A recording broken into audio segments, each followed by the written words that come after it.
Buenas tardes a todos. Os agradecemos que a esta hora estéis en esta mesa redonda, que creo que para los ponentes va a ser de bastante interés y por la gran cantidad de gente que tenemos en atención primaria, pues va a ser también una de las mesas que creemos que va a ser más interesante. Nuestra mesa redonda se titula Estrategias para el mejor control de la diabetes en atención primaria. Aquí el que os habla se llama Carlos Ortega Millán, médico de familia, ya pues muchísimos años metido en la diabetes, la Sociedad Española de Diabetes, un tema que me interesa desde siempre, desde que empecé la medicina, tanto en el tema de la formación, de la investigación, del estudio, así como mi otro moderador, mi gran compañero y además paisano de Granada, José Luis Martín, también médico de familia, también, y yo creo que más antiguo que yo, metido en el tema de la diabetes, y vamos a ser los dos los que vamos a, digamos, un poco a moderar esta mesa redonda.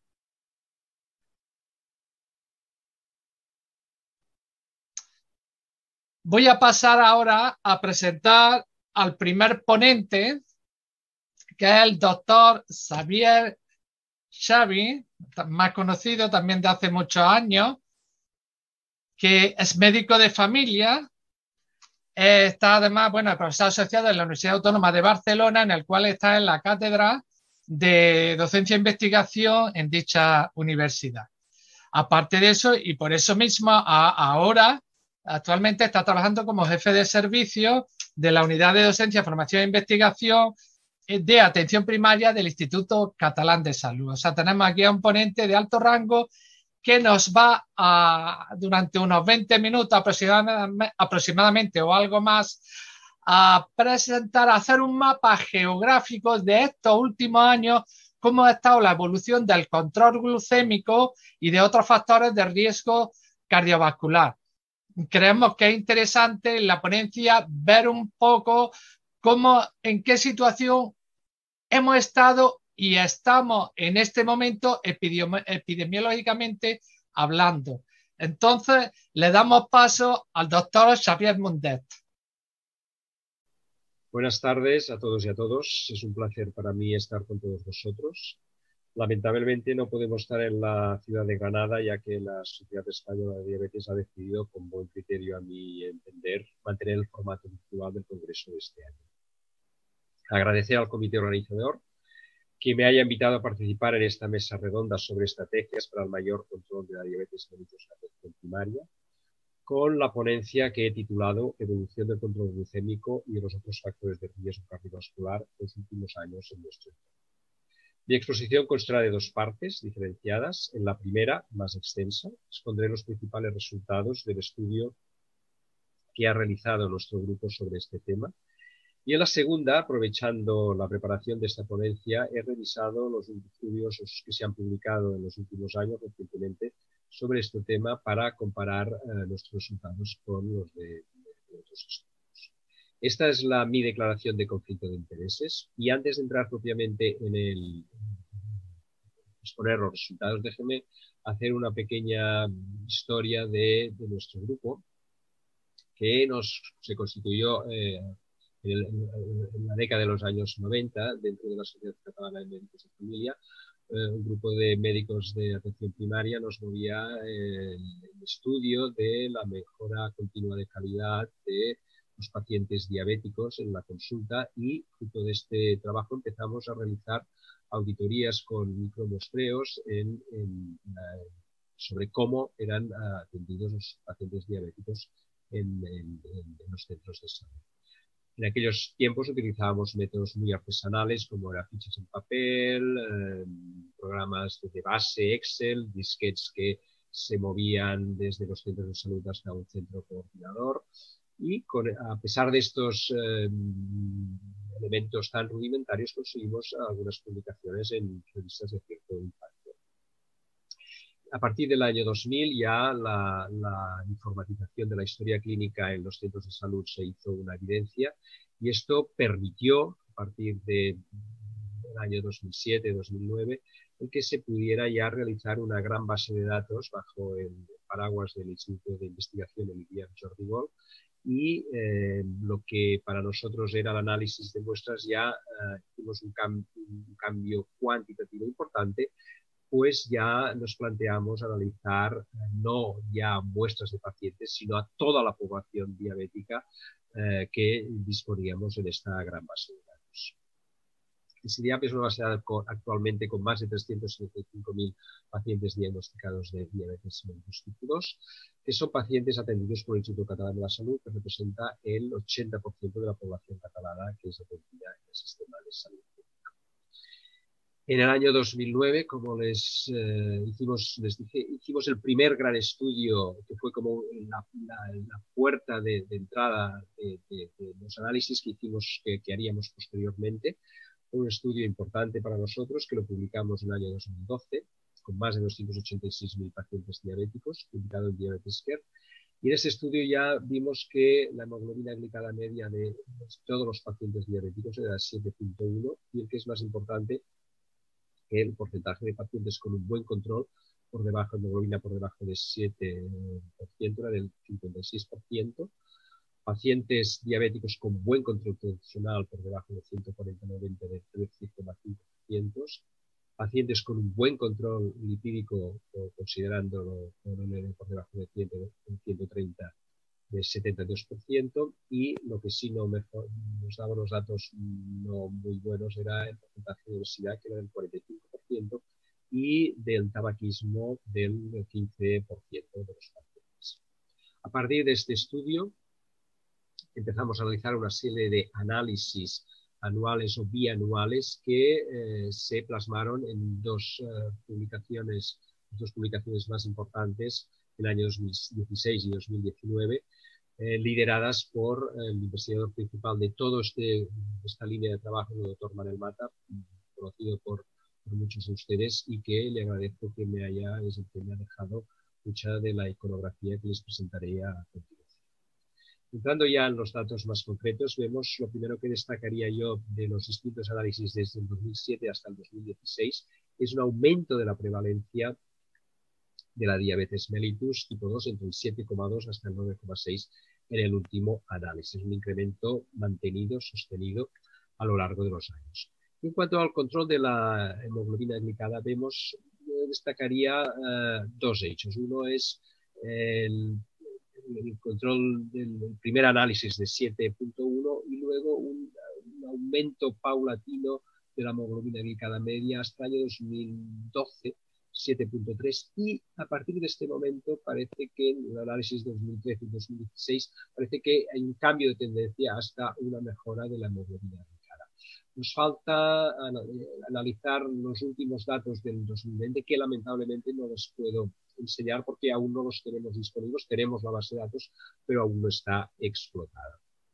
Igualmente, si analizamos el porcentaje de pacientes con un buen control glicémico, observamos que pues, se sitúa entre el 53, 55, 55, 55, y a partir del año 2016 hay un cambio importante, que hay un salto cualitativo que esperemos que se confirme también, de casi un 60% de los pacientes con un buen control glicémico.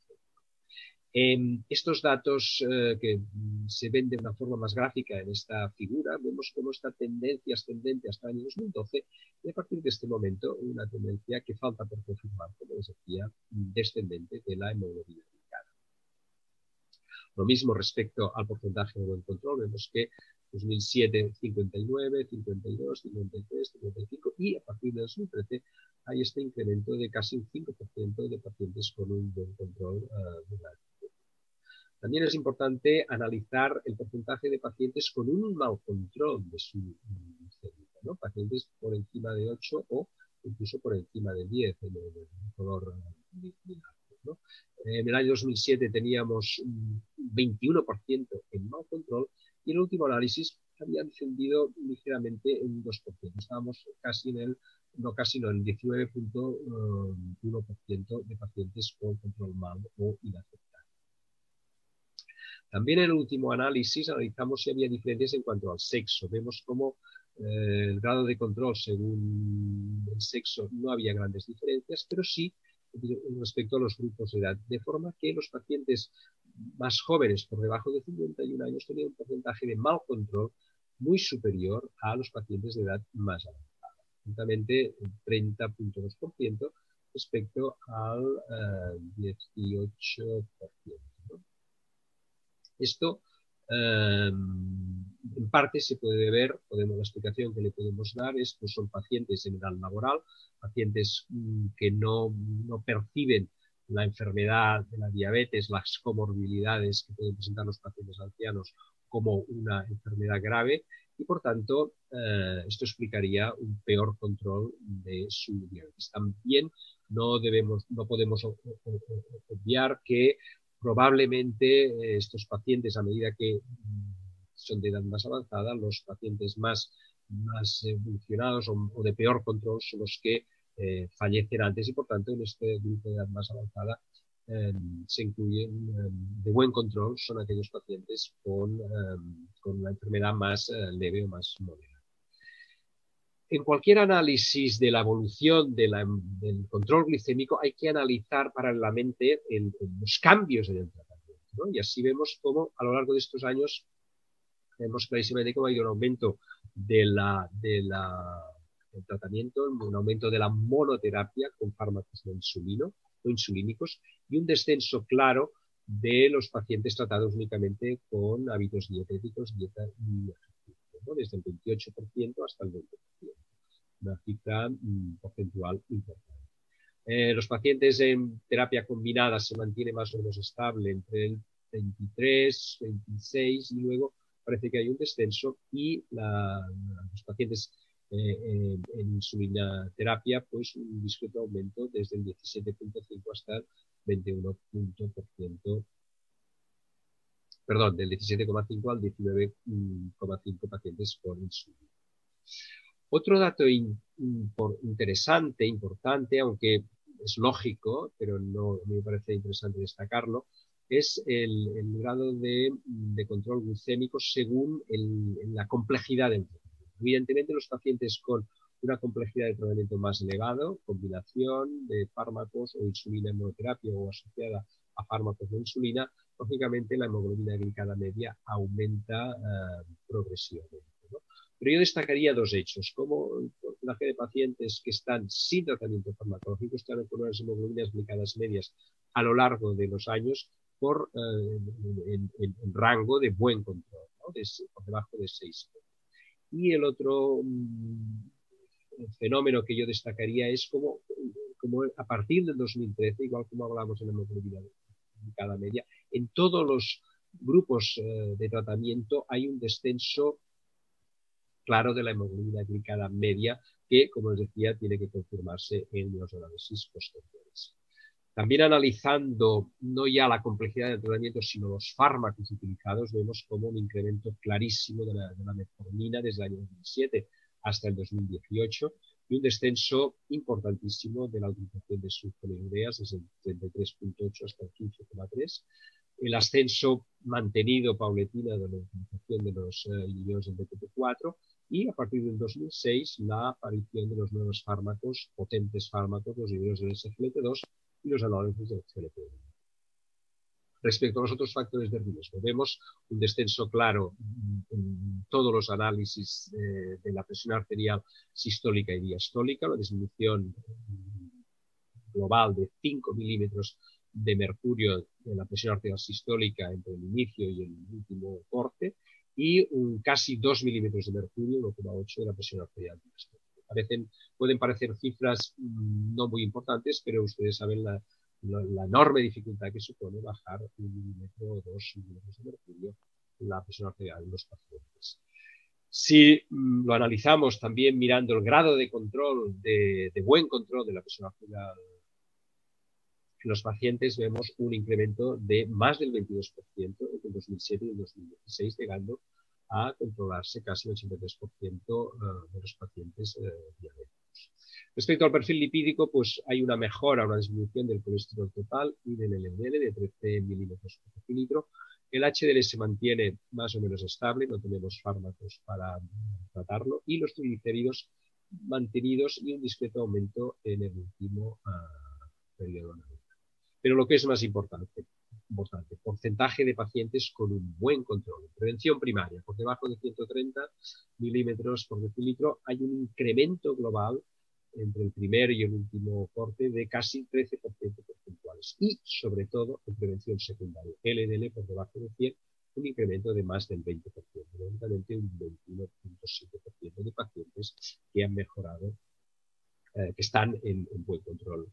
Y esto también se puede explicar pues, por los cambios, el incremento de tratamiento farmacológico. Si vemos un incremento de IECAS y ARA2 del 3%, de beta bloqueantes del 5%, de calcio antagonistas del 1,5% y sobre todo un incremento espectacular de estatinas de un 13% entre el año 2007 y el 2016. Esto lógicamente puede explicar la mejora del control de la presión arterial y del perfil lipídico.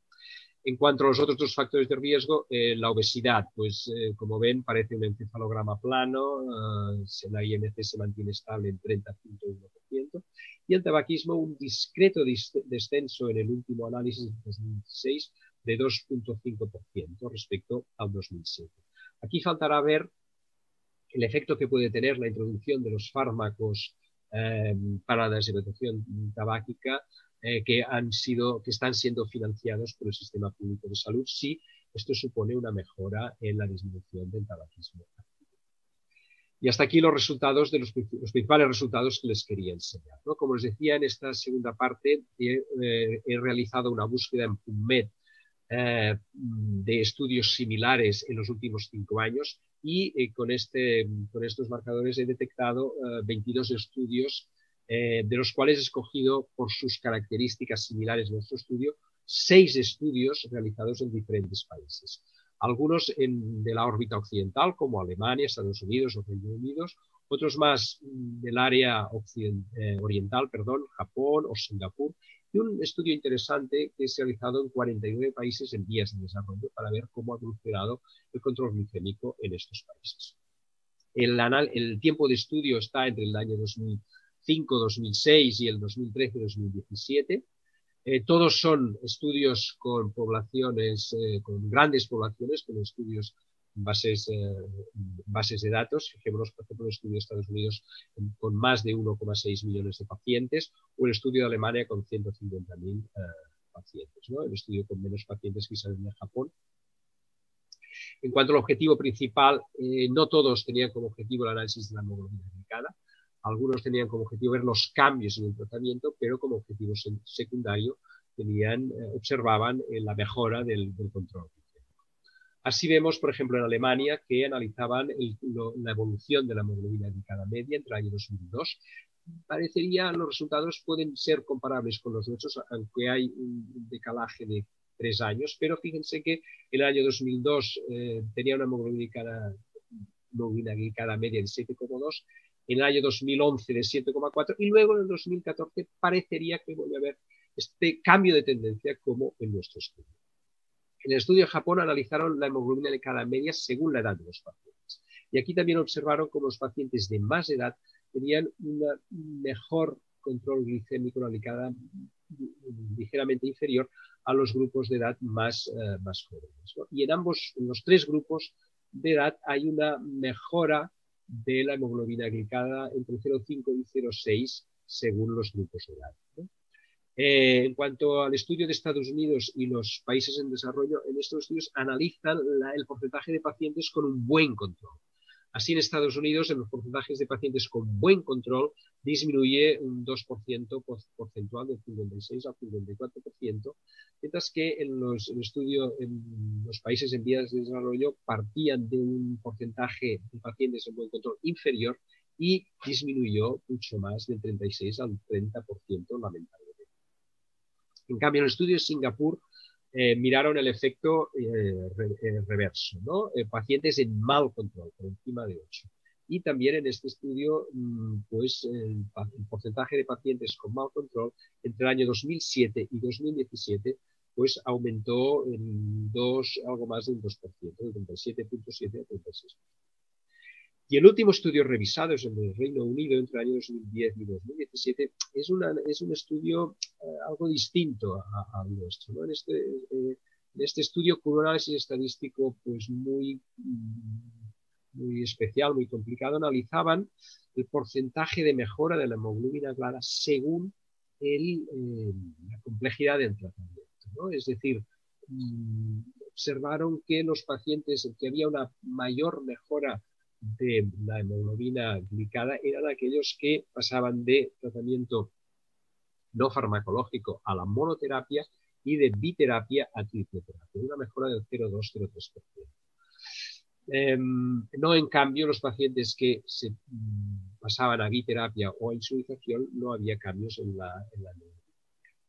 Por tanto, a modo de conclusión de los resultados que les he presentado, señalaría que el grado de control glicémico en los últimos años se mantiene más o menos estable, sin grandes cambios, pero apuntamos una discreta mejoría en los últimos años que no se observaba anteriormente, ¿no? El control glicémico, lógicamente, es más elevado, es peor en los pacientes con un tratamiento complejo, y sobre todo en aquellos pacientes con insulina y sobre todo también en pacientes de edad más joven, ¿no? Y respecto a los otros factores de riesgo cardiovascular, vemos como en algunos ha mejorado, como el control de la tensión arterial y los lípidos, y otros se mantiene sin cambios, como la obesidad, o con un discreto cambio, como es el tabaquismo. Datos similares a los nuestros se han observado en otros países con distinto desarrollo socioeconómico respecto al nuestro. Sin embargo, yo quisiera hacer un par de comentarios que ya los he ido realizando a lo largo de mi exposición. Este control más o menos estable, con esa cierta tendencia a la mejoría, ha sido a pesar de este incremento importante de la prevalencia de la diabetes tipo 2 en los últimos años, lo que ha supuesto un esfuerzo importante por los profesionales de atención primaria, médicos y enfermeras, que han conseguido mantener y parece que mejorar algo el control glicémico.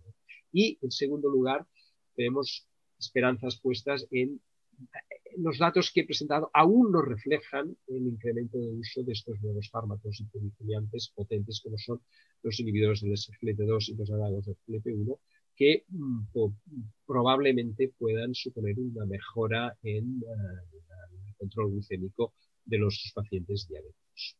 Esto es todo, muchas gracias y estoy a su disposición para cualquier pregunta o aclaración que necesiten al respecto. Muchas gracias.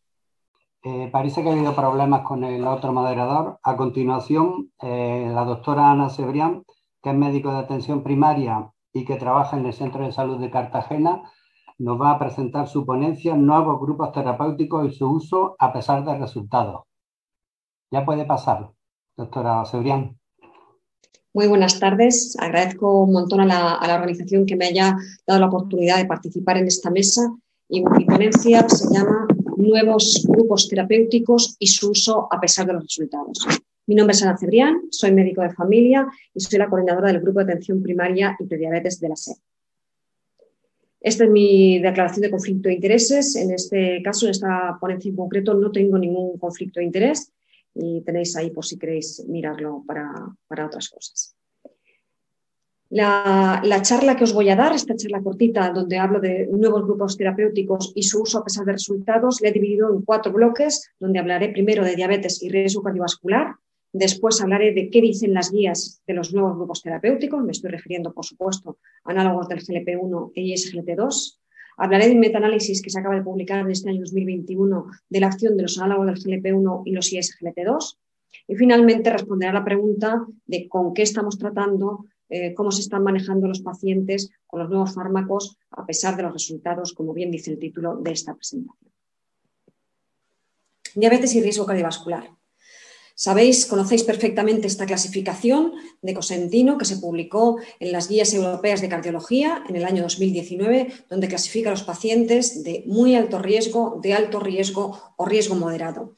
Y en concreto, los pacientes con diabetes, fijaros, que son de muy alto riesgo, aquellos pacientes con diabetes y enfermedad cardiovascular establecida y que además tengan lesión de órganos diana, que puede ser proteinuria, enfermedad renal grave con filtrado por debajo de 30, hipertrofia del ventrículo izquierdo o retinopatía o que tenga 3 o más factores de riesgo importantes. Y cuando hablamos de factores de riesgo, decimos que son la edad, la hipertensión, dislipemia, obesidad y tabaquismo. En el caso de la diabetes tipo 1 de inicio temprano o de larga duración, más de 20 años, pasaríamos en la categoría del medio a los pacientes de alto riesgo, que son aquellos pacientes con una duración de la diabetes mayor de 10 años sin lesión de órgano diana y con cualquier otro factor de riesgo adicional. Y como decía, son cosas tan comunes, algún factor de riesgo adicional como son la edad, la hipertensión, la dislipemia, la obesidad y el tabaquismo. Y finalmente, los pacientes con diabetes de riesgo moderado son aquellos con diabetes tipo 1 menores de 35 años o diabetes tipo 2 menores de 50 años con una duración de la diabetes de menos de 10 años sin otros factores de riesgo. Cuando vimos la tabla esta, la clasificación de las guías europeas del riesgo cardiovascular, me hice la pregunta de cuál es el riesgo cardiovascular que tienen mis pacientes con diabetes tipo 2 siguiendo esta clasificación, los pacientes que yo manejo en mi consulta de atención primaria. ¿Qué porcentaje de mis diabéticos son de muy alto riesgo, son de alto riesgo o de riesgo moderado? Y fijaos lo que encontramos. 400.000 pacientes con diabetes tipo 2. Base de datos, SIDIAB, Cataluña. 400.000, prácticamente 373.000 pacientes con diabetes tipo 2, a los que clasificamos, según la guía, la categoría de riesgo cardiovascular, como os digo, de las guías europeas de cardiología. Tenemos que aquellos pacientes de muy alto riesgo, con enfermedad cardiovascular establecida, tenemos el 26,7%. Pacientes de muy alto riesgo con lesión de órgano diana o 3 o más factores de riesgo, prácticamente también, misma cifra, prácticamente el 27% de nuestros pacientes con diabetes tipo 2 en consultas de atención primaria. Pacientes de alto riesgo, el 40%. Y solo de riesgo moderado, el 7%. Es decir, prácticamente todos los pacientes con diabetes tipo 2 que tengo en la consulta de atención primaria, el 92% de mis pacientes son de alto o muy alto riesgo. Aquí tendríamos de alto riesgo el 40% y lo que queda 52% de muy alto riesgo cardiovascular, 52-53 prácticamente % de muy alto riesgo cardiovascular. De riesgo moderado, pacientes con diabetes tipo 2 en consultas de atención primaria, prácticamente residual, solo un 7%, el 93% de alto o muy alto riesgo. Es decir, prácticamente todos los pacientes que atendemos en las consultas de atención primaria. ¿Y qué nos dicen las guías de los nuevos grupos terapéuticos? ¿Cómo tenemos que tratar a los pacientes con diabetes tipo 2? Pues sabemos, Guía Americana de Diabetes, esta actualización 2021, nos dice en primera línea metformina, cambios de estilo de vida, y si los pacientes tienen alto riesgo cardiovascular, enfermedad cardiovascular establecida, enfermedad renal crónica o insuficiencia cardíaca, independientemente de la glicada de base, debemos de individualizar y independientemente de la glicada, debemos añadir la metformina. Si predomina más si tiene enfermedad cardiovascular establecida o alto riesgo cardiovascular, análogos del GLP-1 y SGLT2 con beneficio cardiovascular demostrado. Si tiene más insuficiencia cardíaca, preferiblemente, sobre todo en fracción de eyección reducida, los ISGLT2 deberíamos usarlos, y en aquellos pacientes con enfermedad renal crónica deberíamos de dar preferiblemente ISGLT2 o análogos del GLP-1, si el filtrado lo permitiera, con beneficio cardiovascular demostrado. Fijaros cómo la guía se pronuncia, que independientemente de la glicada de base, la guía americana nos dice que utilicemos fármacos con beneficio cardiovascular demostrado, que demos beneficio a nuestros pacientes. Análogos del GLP-1 y SGLT2 dependiendo de lo que predomine más, si enfermedad cardiovascular establecida, si tiene insuficiencia cardíaca o enfermedad renal crónica. Esta es la guía europea de cardiología en consenso con la guía europea de diabetes. Lo que hicieron fue hacer este algoritmo donde habla de los pacientes con diabetes, prediabetes y riesgo cardiovascular. Fijaros, ellos establecen, cuando pusieron este algoritmo encima de la mesa, establecen 2 situaciones. Una situación donde aquellos pacientes estuvieran libres, estuvieran naïve de tratamiento, no tuvieran ningún tratamiento, y ya dice que en aquellos pacientes con enfermedad cardiovascular establecida o alto o muy alto riesgo cardiovascular, lesión de órgano diana o múltiples factores de riesgo, como veíamos en la clasificación de Cosentino, pues que les demos un ISGLT2, si está por encima de control, añadamos metformina, etcétera, etcétera. Pero nos dice ya que iniciemos con ISGLT2. Si el paciente está con diabetes tipo 2, ya lleva tratamiento con metformina, en pacientes con alto riesgo cardiovascular, enfermedad cardiovascular establecida, alto o muy alto riesgo, añadir ISGLT2 o análogo del GLP-1. Fijaros, y si lleva metformina, que la pongamos. Sabéis que esto lo publicaron en 2019 y que levantó mucha polvareda precisamente por el tema de la metformina, que lo podemos discutir si queréis en el debate. Pero ya nos decían que en pacientes con enfermedad cardiovascular establecida, alto o muy alto riesgo cardiovascular, fijaros que le metamos el ISGLT2 o el análogo del GLP-1, si no lleva metformina, que empecemos con esto, y si llevan metformina, que lo añadamos. Se pronunciaron de forma muy rotunda en este sentido. Y la evidencia que aportaban es esta. La clase de recomendación, lo que decían es que los ISGLT2 tenían un grado de recomendación 1A. EMPA, CANA o DAPA se recomiendan en pacientes con diabetes tipo 2 y enfermedad cardiovascular establecida o alto o muy alto riesgo cardiovascular para reducir los eventos cardiovasculares. Respecto a los ISGLT2, también con grado de recomendación, con respecto a los análogos del GLP-1, también con grado de recomendación 1A, se pronunciaron las guías europeas de cardiología diciendo que liraglutida, semaglutida o dulaglutida se recomiendan en pacientes con diabetes tipo 2 y enfermedad cardiovascular establecida o en aquellos de alto o muy alto riesgo cardiovascular para reducir eventos cardiovasculares. Grado de recomendación más fuerte que hay. Nivel 1A, tanto para ISGLT2 como para análogos del GLP-1 y nombra hasta las moléculas concretas por los estudios que sacaron al respecto. Os traigo aquí la guía NICE, la tenéis aquí, está en abierto en esta dirección, y la guía NICE la traigo porque, a pesar de ser una guía conservadora, en su última actualización, sacaron este algoritmo que es 2015, pero actualizado en enero de 2020, incluso la guía NICE del Reino Unido también nos dice que intensifiquemos con análogos del GLP-1 y ISGLT2. Los tenéis por aquí, cuesta un poquito más porque este es un algoritmo muy denso, pero también los nombra en su algoritmo. Incluso nosotros, la Sociedad Española de Medicina de Familia, grupo de trabajo de diabetes, pero no solo grupo de trabajo de diabetes, os traigo aquí las recomendaciones preventivas cardiovasculares, la actualización del programa de atención al adulto sano. Son actualizaciones 2020 que hemos tenido la oportunidad de presentar en el Ministerio de Sanidad en este abril 2021. Y fueron bastante avaladas. Decimos en este grupo de recomendaciones cardiovasculares, solo en el episodio de diabetes, fijaros como grupo del PAPS, nosotros recomendamos que en prevención secundaria no hay duda, en aquellos pacientes con evento cardiovascular, el fármaco de elección asociado a metformina tiene que ser un ISGLT2 o un análogo del GLP-1 con una calidad de la evidencia alta y con una fuerza de la recomendación fuerte a favor. Es decir, que también nos pronunciamos el grupo de programa del adulto sano, de atención al adulto sano. Os traigo aquí esta figura donde hemos visto cómo la diabetes, que es esta enfermedad que tiene distintos mecanismos fisiopatológicos, donde hay un continuum cardiovascular, veis aquí en rosita diabetes y factores metabólicos, en azulito enfermedad renal y en gris enfermedad cardiovascular, y cómo está esto, cómo la diabetes como factores metabólicos, la enfermedad renal, la enfermedad cardiovascular están presentes desde el principio de la diabetes y cómo las guías se han ido pronunciando en este sentido. Aquí tenéis la Asociación Americana de Diabetes, la Asociación Europea de Diabetes, aquí tenéis también la Asociación Americana de Diabetes, nos han ido diciendo cómo tenemos que actuar en cada momento de la evolución de la diabetes tipo 2.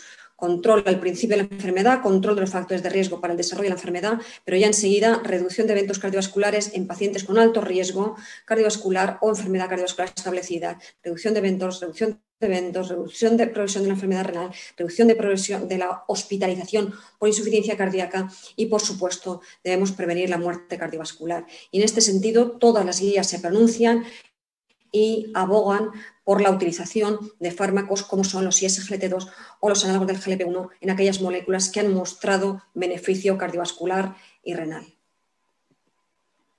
Pasamos ya a comentar este metaanálisis que os decía, publicado en febrero de 2021, metaanálisis de ensayos clínicos de los análogos del GLP-1 y los ISGLT2.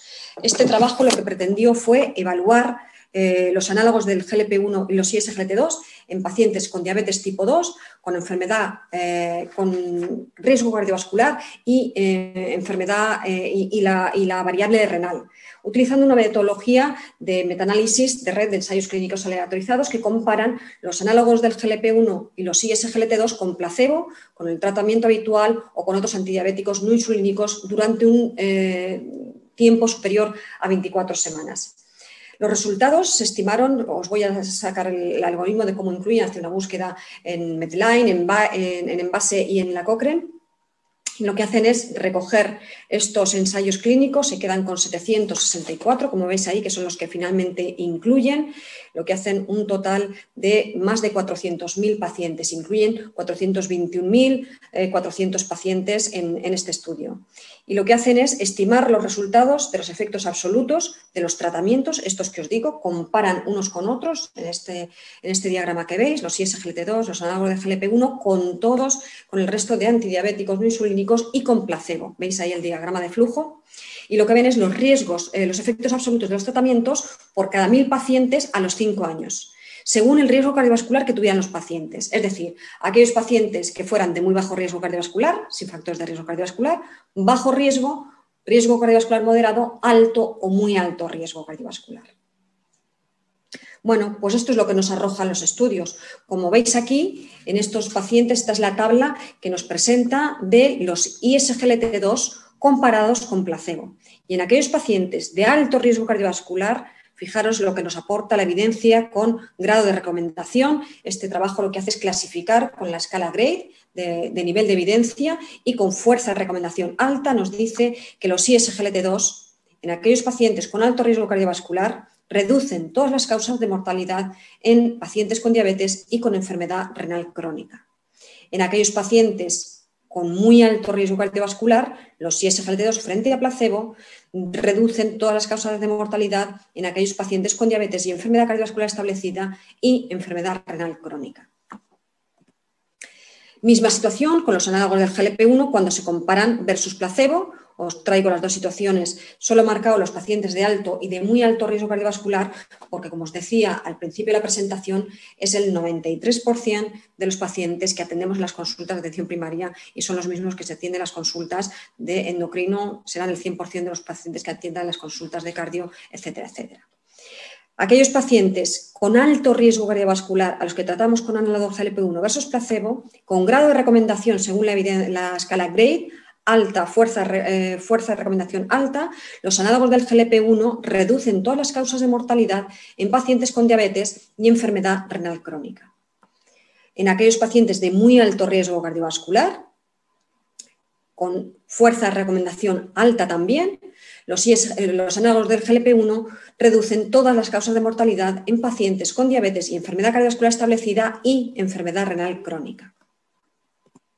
Finalmente, cuando se comparan los ISGLT2 con los análogos del GLP-1, fijaros que en aquellos pacientes de alto riesgo cardiovascular, los ISGLT2 reducían todas las causas de mortalidad comparada con análogo del GLP-1 en pacientes con diabetes y enfermedad renal crónica. Y en aquellos pacientes de muy alto riesgo cardiovascular, los ISGLT2 reducen todas las causas de mortalidad comparado con los análogos del GLP-1 en pacientes con diabetes y enfermedad cardiovascular establecida y enfermedad renal crónica. Es cierto que como limitación de este trabajo, de este metaanálisis, que recoge, como os digo, 424.000 pacientes tratados con distintas terapias, hay que decir que hay muy pocos pacientes con riesgo cardiovascular moderado, como es lo que tenemos realmente en las consultas, y ya nos digo de bajo riesgo, con lo cual podría estar sesgada toda esta evidencia. Pero también hacía falta arrojar fuera, más allá de los ensayos clínicos, que cada uno es muy difícil comparar, cada uno pone, como sabéis, sus criterios, pero hacía falta una escala GRADE para ver la comparación entre ambos. Este mismo estudio nos dice también pues, que los ISGLT2 pues, obviamente nos dan más infecciones genitourinarias, que los análogos del GLP-1 tienen más efectos sobre las náuseas y desmitifica también el problema de las cetoacidosis, las amputaciones, etcétera, etcétera. Y nos dice también, finalmente, que en ausencia de ensayos clínicos head-to-head existieron diferencias importantes entre las dos familias en la que los ISGLT2 redujeron el ingreso y mortalidad por insuficiencia cardíaca más que los análogos del GLP-1 y los análogos del GLP-1 redujeron más los accidentes vasculocerebrales más que los ISGLT2. porque los ISGLT2 parece que no tienen efecto en esta salud. Esto había que decirlo y había que poner evidencia al respecto. Finalmente, respecto a los trabajos, os traigo también este, que habla del riesgo residual y la reducción del riesgo cardiorrenal de las diferentes familias de tratamientos que hay frente a la diabetes tipo 2. También es un trabajo publicado en este año 2021. Y en rojo tenéis el riesgo residual que queda a pesar de, os explicaré qué es cada columna, y en verde quedaría el riesgo residual, el riesgo atribuible a cada una de las familias de fármacos. Aquí tendríamos los análogos del GLP-1, los ISGLT2, y aquí tendríamos los IPP4, y aquí hablaríamos de control, aquí se meterían el control intensivo de la glucemia. Esto es un metaanálisis también, que lo que hace es incluir en esta columna, incluiría a todos los trabajos que han visto, que han hecho control intensivo de la glucemia. En la columna de los análogos del GLP-1 serían los ensayos que han de los análogos del GLP-1 y ISGLT2 o IDPP4. Y fijaros lo que pasa. Respecto al MACE, respecto a los eventos cardiovasculares mayores, nosotros cuando hacemos el control estricto de la glicada, control estricto de la glucemia, pues fijaros que queda un riesgo residual del 91%. Controlando muy bien la glucemia podemos disminuir hasta un 9% el riesgo de MACE, de eventos cardiovasculares mayores. Con un control muy intensivo de la glucemia podemos disminuir el empeoramiento de la función renal hasta un 20%, los outcomes renales. Y fijaros que aunque controlemos muy bien la glucemia, aunque controlemos muy bien control estricto glucémico, no vamos a conseguir disminuir nada la insuficiencia cardíaca. Con los análogos del GLP-1 vamos a disminuir, solo atribuible al fármaco, un 13% los MACE, un 17% solo atribuible al fármaco, los análogos del GLP-1, los eventos, los outcomes renales, y un 9% la insuficiencia cardíaca.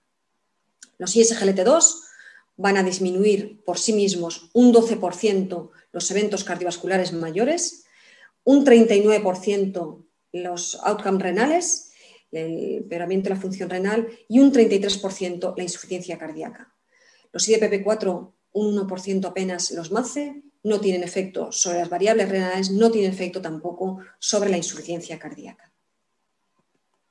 Y aquí llega la pregunta. Hemos hablado mucho, hemos hablado largo y tendido a lo largo de la presentación de los nuevos grupos terapéuticos, del uso de las guías, de la evidencia que hay, de los metaanálisis de los ensayos clínicos, tanto comparando los análogos del GLP-1 con los ISGLT2, como este último trabajo que os he presentado del riesgo residual atribuible al fármaco en MACE, en outcomes renales y en insuficiencia cardíaca. Y finalmente la foto de con qué moléculas estamos tratando a los pacientes con diabetes tipo 2.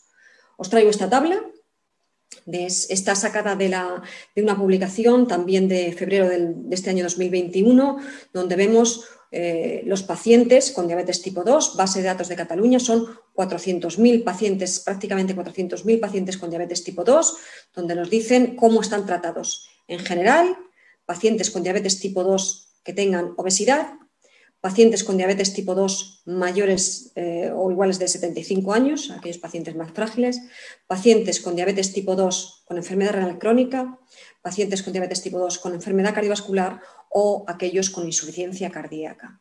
Y os he marcado en un cuadro rojito el uso de ISGLT2 y de análogos del GLP-1 tanto en población, pacientes con diabetes tipo 2, solo un 2,6% llevaban tratamiento con ISGLT2 y solo un 1,4% de estos 400.000 pacientes llevaban tratamiento con análogos del GLP-1, diabéticos en general, pero fijaros que si nos vamos a aquellos con diabetes y obesidad, el 4% de manejo de tratamiento con ISGLT2, prácticamente el 3% análogo del GLP-1. Tenéis ahí con qué están tratados, pues como veis, fármacos no insulínicos en monoterapia, tenéis ahí los datos, tenéis ahí la metformina. Es una tabla para mirarla en detalle. Pacientes con diabetes tipo 2 que sean frágiles, pues muy poquito tratados, con prácticamente el 0,8% con ISGLT2, 0,3% con análogo del GLP-1. Muy poco manejo en pacientes ancianos. Pacientes con diabetes con enfermedad renal crónica, 2,5% con ISGLT2, 1,6% con análogo del GLP-1. Pacientes con diabetes y enfermedad cardiovascular establecida, un 2,6% y SGLT2 1,4%, análogos del GLP-1. Y pacientes con insuficiencia cardíaca, donde tenemos tanta evidencia, tan solo 1,8% tratado con ISGLT2, 1,3% tratado con análogo al GLP-1. Esta es la foto de cómo están tratados nuestros pacientes con diabetes tipo 2 en España con las moléculas que tanta evidencia han arrojado en beneficio cardiovascular, renal y en hospitalización por insuficiencia cardíaca. Es cierto que esto es un corte, son datos publicados en 2021, pero es un corte hecho en 2016, con lo cual estos datos pues habría que ver cómo están actualmente. Como sabéis, cuesta mucho publicar los datos y habría que hacerse la foto ahora. Me imagino que será mejor, pero es cierto que hay mucho decalaje desde que las guías, desde que tenemos la evidencia hasta que se ponen en práctica. Y ahora me surge preguntarme ¿por qué? ¿Por qué este gap? ¿Por qué hace falta? ¿Qué más nos hace falta para manejar más los ISGLT2 o los análogos del GLP-1? Y hay que entender un poquito pues todo. Respecto a los análogos del GLP-1, hicimos un trabajo en el grupo de trabajo de diabetes de SENFI, donde le preguntábamos a los miembros del grupo por qué no se manejaban, qué porcentaje de pacientes tendrían su cupo susceptibles de los análogos y qué era lo que más les limitaba en su uso. Fue un trabajo que hicimos hace años, pero es cierto que lo que más les limitaba era, en primer lugar, el visado y, en segundo lugar, el coste. No tengo datos de manejo de por qué no manejamos más los ISGLT2, pero sería interesante sacarlo en el debate de esta presentación. Acabo con esto, con el mismo bloque que os presentaba al principio. Diabetes, los pacientes con diabetes tipo 2 en España son de alto, yo creo que en casi todo en general, son de alto, muy alto riesgo cardiovascular. Tenemos los datos encima de la mesa, tenemos los datos publicados. 93% de los pacientes con diabetes tipo 2 en España, consultas de atención primaria, son de alto o muy alto riesgo cardiovascular. Las guías nos dicen que en pacientes con alto o muy alto riesgo cardiovascular, enfermedad cardiovascular establecida, prioricemos estas familias de fármacos, ISGLT2 o análogos del GLP-1 en función. Si más enfermedad cardiovascular establecida, si más enfermedad vascular arteriosclerótica, más análogo del GLP-1, si más enfermedad renal crónica, insuficiencia cardíaca, más ISGLT2. Los metaanálisis nos dicen lo mismo que las guías ya se han hecho eco y han publicado en sus recomendaciones, que efectivamente estos grupos de fármacos son beneficiosos y cuando se le pone el grado de evidencia en aquellos pacientes de alto o muy alto riesgo cardiovascular, hay evidencia para su uso y que disminuyen la muerte cardiovascular en aquellos pacientes con diabetes tipo 2, enfermedad cardiovascular y también enfermedad renal crónica. Y finalmente, ¿con qué se están tratando los pacientes con diabetes tipo 2? Pues como habéis visto en la tabla, se están manejando menos de lo que se deberían, incluso en aquellas poblaciones que más se benefician, en aquellos pacientes con obesidad o en aquellos pacientes con enfermedad renal crónica, pacientes con insuficiencia cardíaca, pacientes con enfermedad cardiovascular, su uso mucho menos de lo deseable.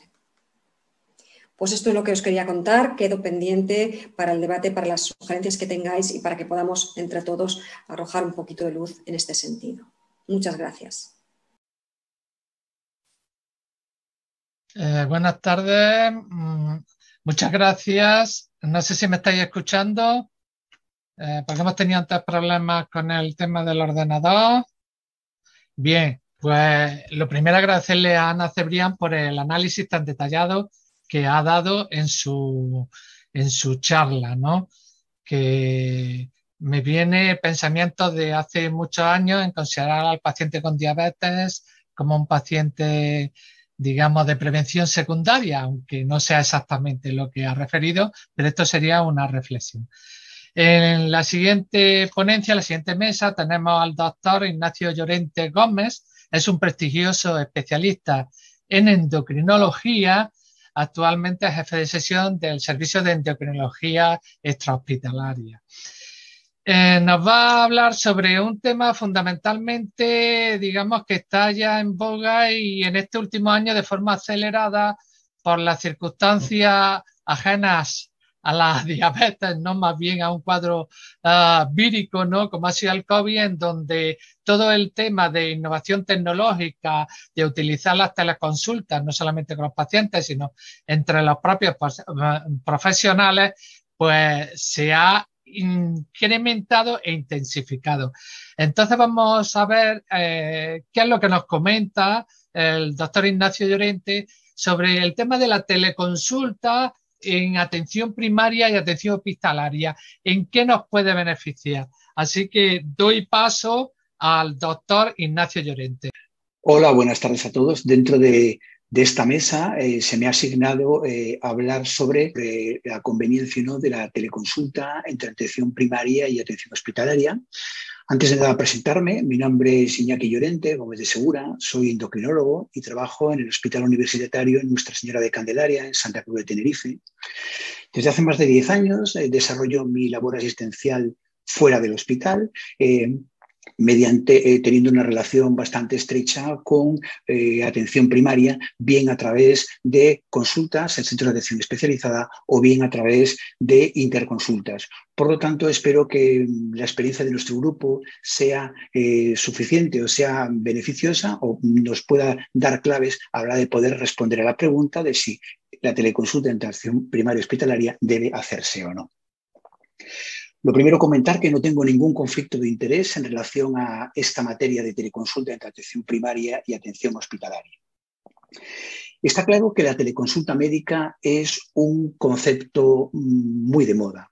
Si hacemos una búsqueda en Google de teleconsulta médica, observamos cómo existen aproximadamente 1.430.000 resultados. Es decir, está de moda. Y esto que esté de moda también se ha reflejado en la aparición de una serie de protocolos que han desarrollado una serie de sociedades científicas a nivel nacional con respecto a la implementación, el desarrollo, consejos y empuje sobre la teleconsulta médica.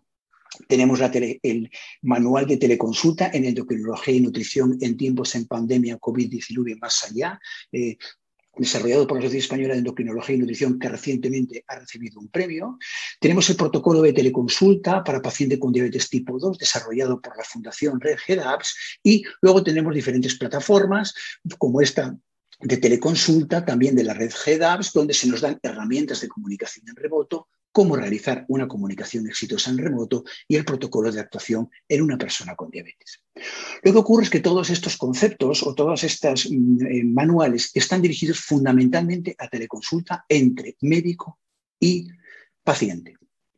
Porque si lo que hacemos es una búsqueda de teleconsulta primaria hospitalaria, nos vamos a encontrar únicamente con 61.100 resultados. Es decir, la teleconsulta entre primaria y hospitalaria no está tan de moda. Sí que es cierto que en el manual de teleconsulta en endocrinología y nutrición de la Sociedad Española de Endocrinología se habla dentro de las modalidades de la telemedicina, la modalidad sincrónica que puede ser entre médico y médico y la asincrónica que puede ser entre médico y médico también. Digamos que, por lo tanto, sí que se está teniendo en cuenta la teleconsulta entre primaria y hospitalaria a la hora de, digamos, construir todo este nuevo abordaje, esta nueva forma de hacer seguimiento de pacientes, pero no tiene un desarrollo lo suficientemente importante. ¿Qué es lo que ocurre? Lo que ocurre es que nuestro sistema sanitario es un sistema sanitario en el cual la Ley General de Sanidad establece 2 niveles asistenciales que están interconectados entre sí. La atención primaria, considerada como la puerta de entrada de usuarios al sistema, y la atención especializada, que debería ser el apoyo y complemento de la atención primaria, y siendo necesaria la especializada en todos aquellos procesos cuya complejidad lo requiere. Digamos que el concepto de atención especializada yo prefiero definirlo como atención hospitalaria, porque la atención primaria también es especializada. Y no me gusta hablar de niveles asistenciales, porque este concepto de pirámide yo creo que puede o ha creado algún tipo de desencuentro en los últimos años, que ahora lo veremos, y por lo tanto, digamos, prefiero hablar de ámbitos asistenciales. Lo que es cierto es que la atención primaria tiene ya 2 formas de relacionarse con la atención hospitalaria, bien la ambulatoria o bien la que está específicamente en el hospital. Por lo tanto, atención primaria y atención hospitalaria son 2 ámbitos que están condenados a entenderse, como amigos o como enemigos. Y esta es un poco la historia de que yo les quiero contar o quiero ver un poquito cómo podemos ir haciendo esta transformación. Está claro que entre atención primaria y hospitalaria existe un grado de desconocimiento importante. No somos conscientes de cómo funcionan las consultas de atención primaria, cómo son los protocolos, cómo es la demanda, cómo los pacientes fuera de hora, cómo se citan. Y también en atención primaria no se tiene un concepto claro de cómo es la atención hospitalaria, si las consultas son monográficas, si las consultas no son monográficas, con qué características se hacen, qué tipos de pacientes. Y este conocimiento mutuo, obviamente, es histórico a lo largo de los años. Esto genera desconfianza entre ambos niveles. Si yo no conozco algo, siempre desconfío en que se esté haciendo lo más adecuado o no. Es cierto, trabajamos en entornos independientes. Trabajar en entornos independientes va a suponer que este desconocimiento y esta desconfianza sea mayor. Todos somos conscientes que cuando establecemos una relación personal más estrecha, existe una mejor relación profesional. Y por último, clásicamente se estableció, como veíamos antes en la pirámide, una relación vertical que es totalmente incierta, donde unos estarían arriba y otros estarían abajo. ¿Y esto qué ha hecho simplemente? Pues que en atención primaria y hospitalaria haya habido problemas de comunicación. ¿Cómo se lograron soslayar estos problemas de comunicación? Pues con la aparición de la famosa interconsulta entre atención primaria y hospitalaria.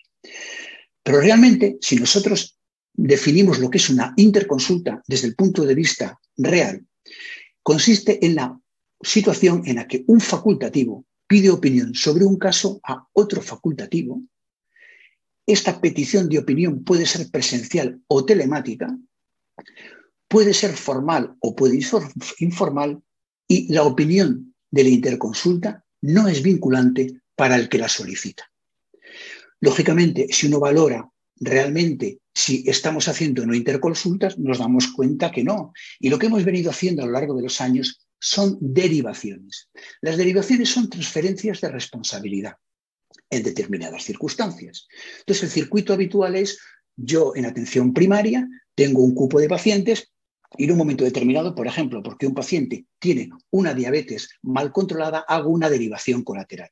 Derivación colateral significa que yo no, digamos, renuncio a la responsabilidad en conjunto del paciente de mi cupo, pero sí la parte de la diabetes, la responsabilidad pasa al médico de atención hospitalaria. ¿Qué ha ocurrido clásicamente en la atención hospitalaria? Pues que una vez que nos ha llegado la primera consulta, entre nosotros hacemos derivaciones diferidas. Es decir, el paciente diabético viene a consulta y yo veo que tiene un eczema y este paciente yo lo derivo a dermatología.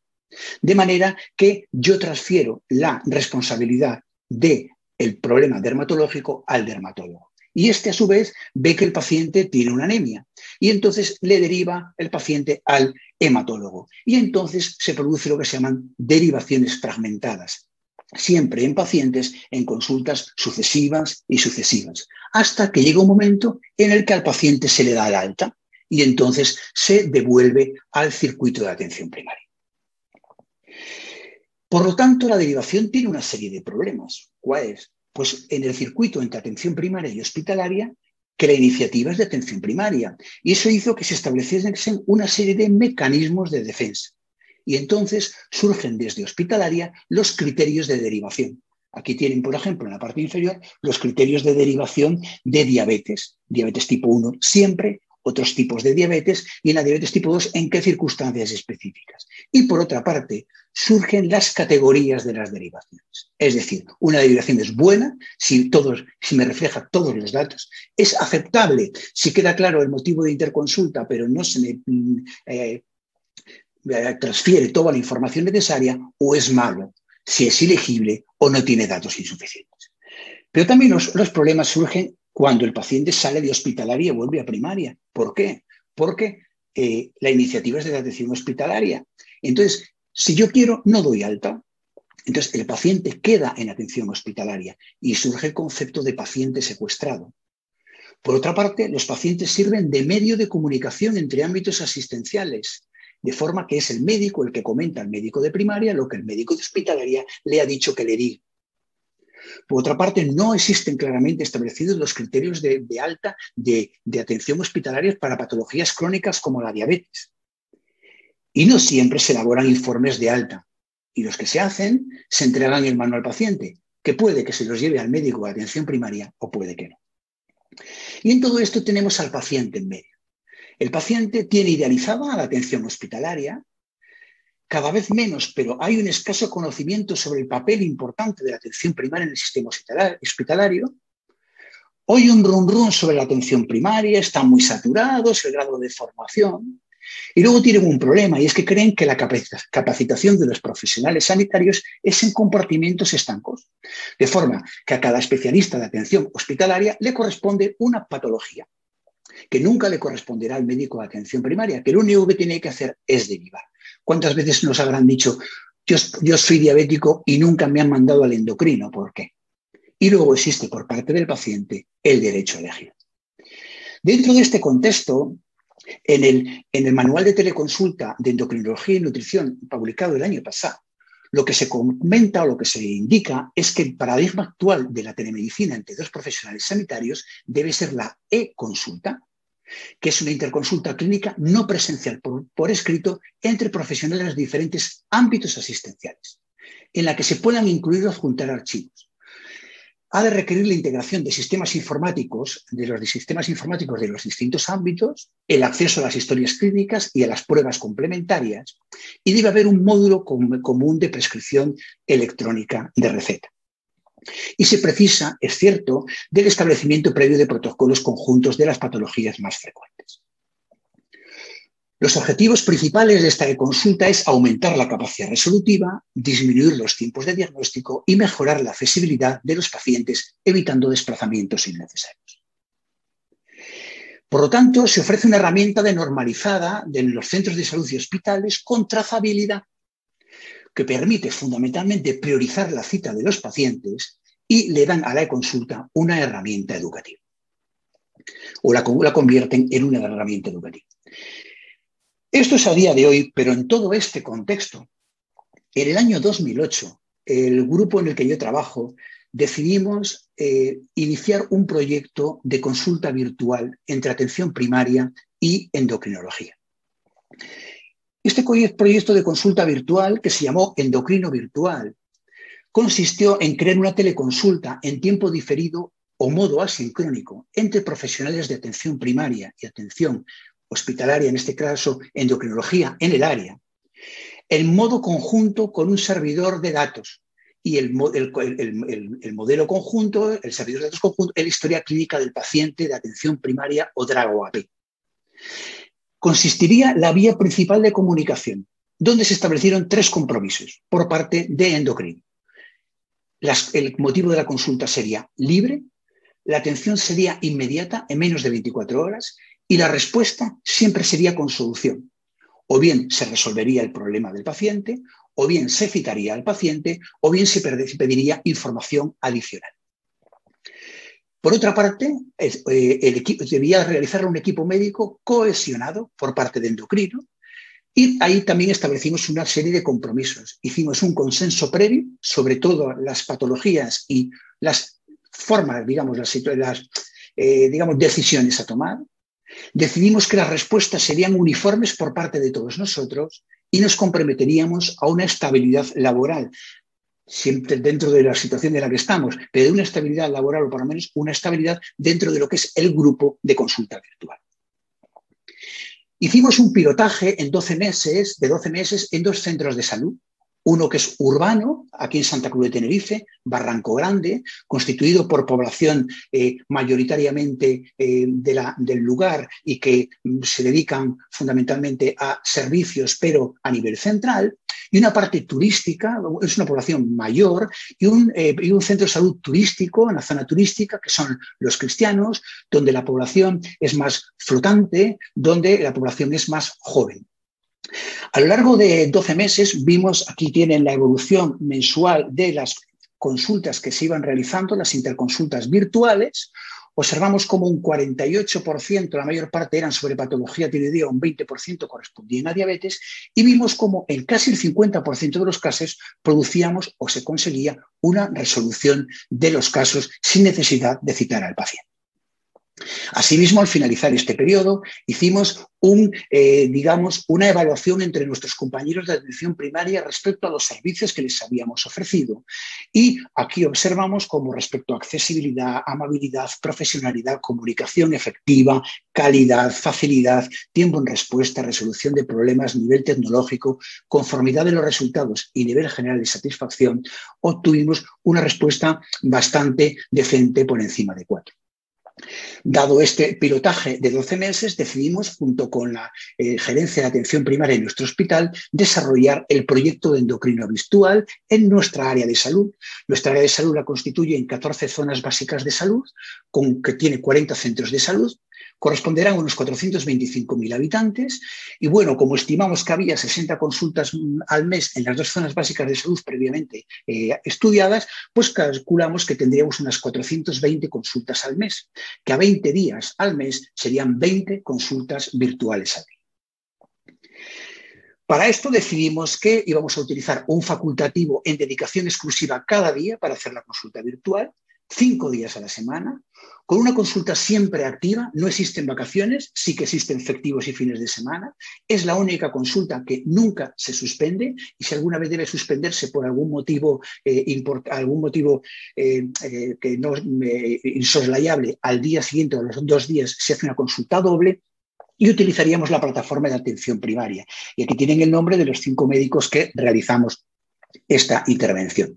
Aquí tienen la plataforma en la que lo hacemos, de la atención primaria, donde tenemos que poner nuestros datos y posteriormente pues ya accedemos a la historia del paciente y aquí tenemos el lugar en el cual nosotros contestamos.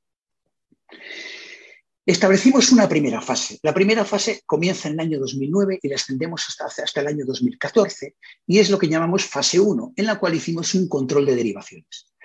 Hicimos una priorización en la cita de los pacientes para evitar desplazamientos innecesarios de los pacientes, intentando reducir al mínimo la lista de espera y con un objetivo decente.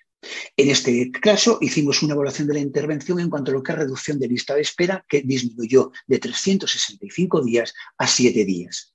Observamos cómo se produjo un incremento progresivo de las consultas hasta 4.000 al año, cuando fundamentalmente hubo un 52% de resoluciones. En el año 2015 nos planteamos emprender una segunda fase. Y es en la fase en la que, aparte del proyecto anterior, lo que intentamos es hacer un seguimiento conjunto de pacientes junto con los médicos de atención primaria, donde haríamos un diagnóstico, evolución y tratamiento conjunto con el paciente en atención primaria, con un objetivo docente mucho mayor y haríamos una evaluación de intervención en resultados de salud. Observamos cómo reducimos las resoluciones y hubo un 31% de seguimiento conjunto. Observamos cómo en el año 2018 llegamos hasta las 8.000 consultas y desde el 2016 se produce un plató, es decir, una estabilización. En este momento nosotros creíamos ya totalmente controlada la consulta virtual, con 40 consultas al día, máximo 50 y un porcentaje de resolución del 40% en primera opción. Como hemos dicho, hicimos una evaluación de resultados de salud. Estos datos ya los hemos presentado en congresos anteriores y observamos cómo en diabetes tipo 2 se observaban beneficios en mejoría de hemoglobina glicosilada y mejoría en peso, fundamentalmente en algún grupo de pacientes específicos, como aquellos de menor edad, con pocos años de evolución y en intervenciones terapéuticas poco complejas. En las más complejas sí que es necesario que el seguimiento conjunto no nos dio resultados muy positivos. Y cuando pensábamos que teníamos todo controlado, llegó la COVID-19. Llega la COVID-19 en marzo del año 2020 y observamos como entre los meses de marzo y abril apenas tuvimos interconsultas virtuales y a partir del mes de abril empiezan a incrementar. De manera que a final del año pasado llegamos a tener 10.000 interconsultas, casi 10.000 interconsultas virtuales. Observamos un incremento significativo de las resoluciones, una reducción de los seguimientos conjuntos y una reducción también de la cita. ¿Qué ha ocurrido en el año 2021? ¿Qué está ocurriendo? Pues en el año 2021 llevamos a fecha del 30 de abril más de 4.000 interconsultas virtuales. Es una proyección de cerca de 12.000 en este año con un incremento del 30%. y hemos visto que hay aumento del número de interconsultas con un aumento importante del número de resoluciones. Es decir, no es necesario hacer ninguna cita del paciente ni pedir ninguna prueba complementaria más. Por lo tanto, esto nos ha hecho reflexionar. ¿Por qué este aumento tan brutal de una consulta que teníamos tan controlada por el hecho de una pandemia? Y hemos hecho un DAFO entre los endocrinos que realizamos esta consulta. ¿Qué fortalezas tiene la consulta virtual de endocrino? Es inmediata, contestamos antes de 24 horas. Damos siempre una uniformidad en la respuesta.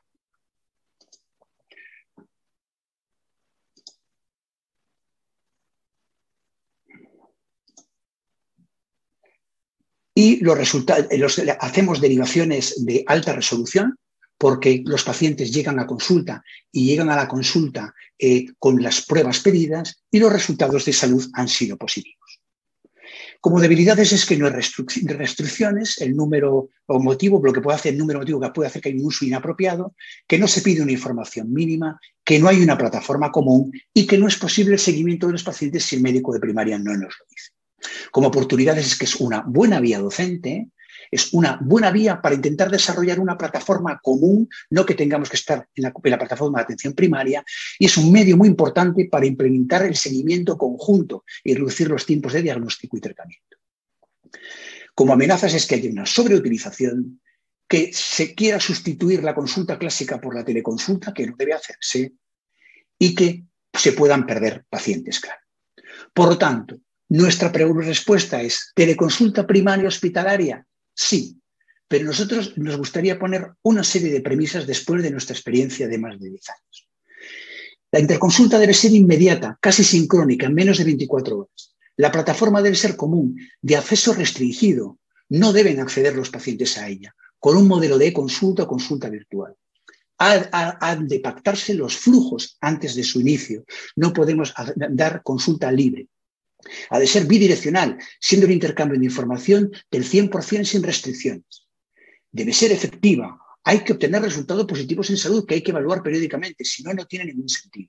Y ha de ser en equipo. Las decisiones son conjuntas, de primaria y hospitalaria, siendo la responsabilidad compartida. Por lo tanto, esto es lo que yo quería mostrar un poco a todos respecto a nuestra experiencia en consulta virtual, en e-consulta, sobre los resultados que he tenido, sobre los cambios que COVID nos ha provocado y sobre los miedos o temores que tenemos en el futuro, sabiendo que es una consulta que tiene una gran potencialidad para el futuro.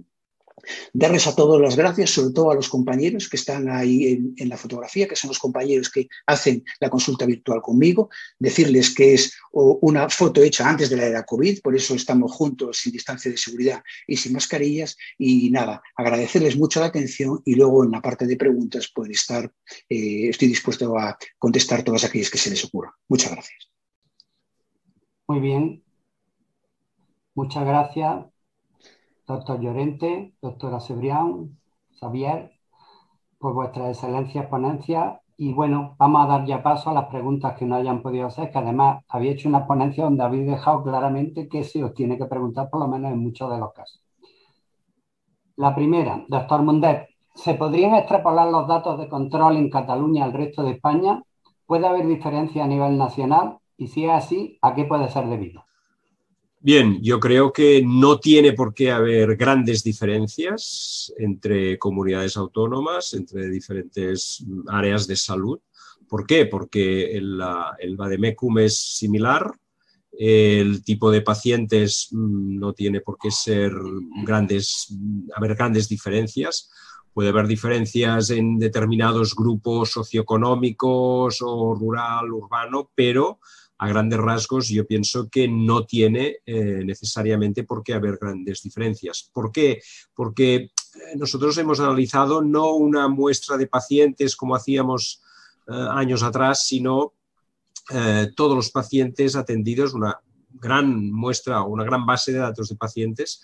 Por tanto, en principio, no, los pacientes atendidos en nuestra comunidad autónoma, en Cataluña, no tienen por qué ser diferentes de otros. Lo que sí puede marcar una diferencia pueden ser pues, los límites administrativos, que esto sí que hay una diferencia según comunidades autónomas, frenos administrativos a determinadas prescripciones de estos nuevos fármacos, ¿no?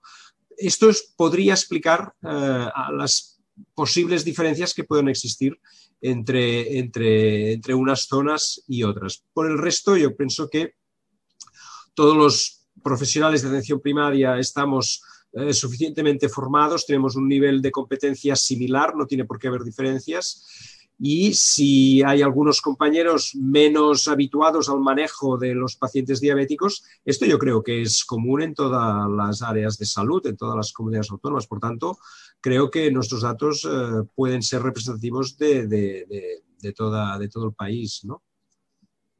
Es mi opinión. Muy bien. Siguiente pregunta, doctora Cebrián. ¿No crees que el uso adecuado a los pacientes de alto riesgo cardiovascular y muy alto riesgo están relacionados con el uso de estos fármacos, con el uso del visado y no poder manejarlo los médicos de atención primaria? O sea, la baja utilización de estos fármacos debido al visado. Estoy completamente de acuerdo con el comentario, que nos limita muchísimo el visado. De hecho, creo que lo he comentado algo en la presentación cuando yo lo comenté, cuando yo lo expuse en el grupo de compañeros del grupo de atención primaria, del grupo de diabetes de Senfic.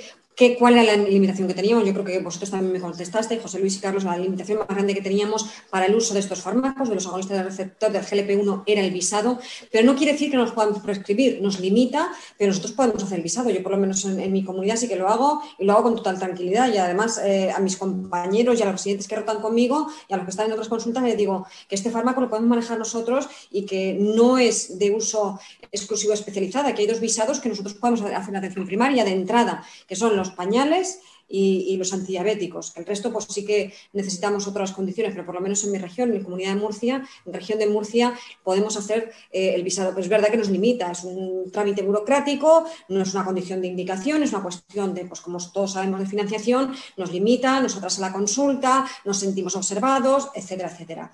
Pero que lo podemos manejar, lo podemos manejar. Muy bien, gracias. Siguiente, doctor Llorente. Una duda. ¿Existe interconsulta entre las distintas especialidades hospitalarias y si no es así, las consideraría útiles o necesarias? Aunque parezca difícil de creer, es mucho más fácil establecer una comunicación con la atención primaria que entre las especialidades de hospitalaria. Nosotros nunca tuvimos ningún problema a la hora de poner este proyecto en desarrollo, ¿no? No existen. Me consta que en algún hospital de Madrid sí que se ha desarrollado una consulta entre especialidades y considero que es muy importante, todo para evitar todo este tipo que comentaba durante la ponencia de las derivaciones parciales y de las derivaciones compartidas, ¿no? Es decir, es bueno que haya una comunicación escrita entre profesionales que trabajan en el hospital, porque yo creo que eso puede permitir luego, si tenemos una plataforma común, que se pueda ser un lugar, una plataforma de intercambio de datos. Me parece, nosotros no la tenemos y ya estamos empezando a trabajar en ella. Muy bien. Vamos a ver. Al doctor Mundat de nuevo, el posible impacto de estas tendencias que nos ha explicado con la epidemia COVID. Bien, esta pregunta es casi obligada hacerla, ¿no? Yo comentaré dos cosas. La primera es que en mi presentación no he hablado del efecto del COVID sobre el control glucémico de los factores de riesgo, porque estrictamente no era el tema que se me había pedido, ¿no? Tampoco tenemos aún datos fidedignos. Todos los profesionales de atención primaria tenemos percepción de que determinados pacientes han empeorado mucho el control durante la pandemia, ¿no? Y esto es una impresión contrastada. Sin embargo, yo apuntaría que nuestra unidad docente, precisamente este año, uno de los trabajos que han realizado los residentes era comparar precisamente el grado de control glucémico antes de la pandemia, después de la pandemia. Eran evidentemente datos limitados, no una muestra muy grande, etcétera, pero sorprendentemente no, el empeoramiento global no fue tan dramático como nosotros esperábamos, ¿no? De un empeoramiento pues, del orden de 0,3, 0,4 de hemoglobina glicada. Ahora bien, yo apuntaría que el análisis que se hizo fue entre antes de la pandemia, el año 19 y el año 2020, ¿no? Yo creo que el efecto empeoramiento puede venir al analizar años posteriores, ¿no? 21, si esta pandemia no se consigue controlar, de momento parece que se controla, pero si tenemos un año 21, que también es otro año de pandemia, y si esto continúa, esperemos que no, pues puede ser que tenga efectos muy catastróficos, ¿no? Ya digo, la impresión subjetiva es que hay un empeoramiento, pero ya digo, este pequeño estudio que hemos realizado en nuestro horizonte parecía no confirmar esta catástrofe como podemos haber pensado, como podemos haber vivido en nuestros pacientes concretos, ¿no? Veremos, esto lo hemos de analizar, ¿no? Lógicamente será un tema de estudio y de análisis en finales de este año y en los años próximos, ¿no? Porque evidentemente pues el impacto en la atención a los pacientes pues es evidente, ¿no? Que no hemos podido atender de igual forma y de forma adecuada a los pacientes como antes de la pandemia, ¿no? Muy bien. Otra, doctor Llorente. El tiempo total de dedicación a la consulta, y aquí mezcla el tiempo que está dedicado a la teleconsulta y el tiempo más en la consulta presencial. ¿Está subiendo? ¿Se mantiene? ¿Baja al tener la teleconsulta? ¿Los médicos están quemados? ¿No tienen tiempo? Y ahora encima, en ratos libres se conectan desde su casa a veces para responder teleconsultas. No, vamos a ver. Yo creo que el principal objetivo de las teleconsultas, desde como lo veo yo, ¿no? Y con la experiencia que tenemos, es que nos permite que las consultas que hagamos clásicas, que nunca deben sustituirse, sean consultas mucho más regladas y de pacientes mucho más complejos. Es decir, la consulta de endocrino respecto a diabetes, ahora la presencial es mucho más compleja de lo que era hace unos años. ¿Por qué? Porque junto con los compañeros de primera lo que hacemos es seleccionar los pacientes más complejos y a estos sí que les hacemos una consulta presencial. Luego el tema es que el seguimiento probablemente no lo hagamos siempre con consultas presenciales, sino que lo hacemos un seguimiento conjunto a través de la consulta virtual. ¿Esto qué hace? Pues hombre, que nuestras consultas virtuales hayan aumentado mucho, que nuestras consultas presenciales sean menores, pero más complejas. Por lo tanto, el tiempo es el mismo, lo que pasa es que el número es menor. Muy bien. Nos quedan, creo que 4 minutos. Una pregunta casi doble para la doctora Cebrián. Una es, porque lo has comentado, ya hay guías que hablan de que en determinados pacientes, prevención secundaria, muy alto riesgo, empezar con no metformina, o sea, con análogos de GLP-1 inhibidores de la SGLT2, ¿eso cómo va? A ver, sí, esto ha sido un debate durante tiempo. Yo creo que ha sido un debate, iba a decir encarnizado, pero no, estamos entre amigos y esto es cariñoso, sobre todo desde parte de endocrino y cardiología. Los cardiólogos decían que saltarnos el paso de la metformina y directamente a moléculas que han demostrado beneficio cardiovascular y SGLT2 o agonista del receptor GLP-1. Los endocrinos que son más próximos de nuestra consulta, la consulta que pasamos en atención primaria, decían, vale, pero es que la mayoría de los estudios están hechos, los que han demostrado, los fármacos que han demostrado beneficio cardiovascular están hechos en su mayoría, la mayoría de los pacientes llevaban ya metformina previamente. Yo, como médico de atención primaria, a mí no me cuesta nada poner una metformina, esperarme 3 meses y añadir un segundo fármaco. Eso sí, teniendo muy en cuenta que ese paciente lo tengo que ver en 3 meses si no está en control, que tengo que hacer cosas, que no se me puede quedar ahí por los hilos de los siglos, amén, que no puedo caer en inercia terapéutica y que tengo herramientas encima de la mesa, que tengo herramientas para prevenir que esos pacientes desarrollen eventos cardiovasculares que son muy incapacitantes, muy limitantes y que alteran mucho la calidad de vida de nuestros pacientes y que no me cuesta invertir en fármacos que aporten beneficio porque creo que los pacientes lo necesitan. Muy bien. Y lo siguiente, llevamos tiempo en que muchas veces las recomendaciones que nos hacían nuestros organismos de uso racional del medicamento te hablaban casi siempre que salía un fármaco nuevo no aporta nada nuevo. Gracias a las últimas recomendaciones, ya estos dos fármacos de los que más estamos hablando, inhibidores de la SGLT2 y análogos de GLP-1, sí que los consideran como una primera opción en los pacientes, como has dicho, de muy alto riesgo cardiovascular.